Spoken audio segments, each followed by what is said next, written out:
அவனை பசி, தூக்கம், பிணி, சோர்வு என எதையும் அண்டவிடாமல் தடுத்து காத்து வரும் அவன் நெற்றியில் இருக்கும் பிரிங்கிக் கல்லை பறித்து வந்து தன்னிடம் தரும்படி கேட்டாள். அவனை கொன்று அவனது பிரிங்கிக் கல்லை என் கரங்களில் கொண்டு வந்து சேர்க்கும் வரை நான் உணவு உண்ணமாட்டேன் என்று உண்ணாவிரதம் இருந்தாள் திரௌபதி.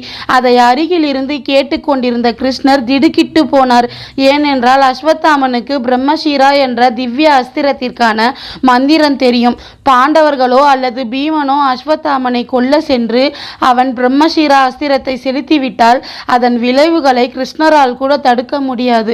அதனால் தான் கிருஷ்ணர் திரௌபதி அஸ்வத்தாமனை கொல்லும்படி கேட்டதும் திடுக்கிட்டு விட்டார். பின்விளைவுகளை முன்பே அறிந்திருந்த கிருஷ்ணர் திரௌபதியிடம் சென்று, அஸ்வத்தாமன் சிவனிடம் சிரஞ்சீவி வரம் பெற்று பிறந்தவன். அவனை நாம் கொன்றால் அது சிவனையும் அவர் அளித்த வரத்தையும் அலட்சியப்படுத்தி விடுவது போல் ஆகிவிடும் கிருஷ்ணா. அதனால் நீ அவன் மரணத்தை வேண்டி உண்ணாவிரதம்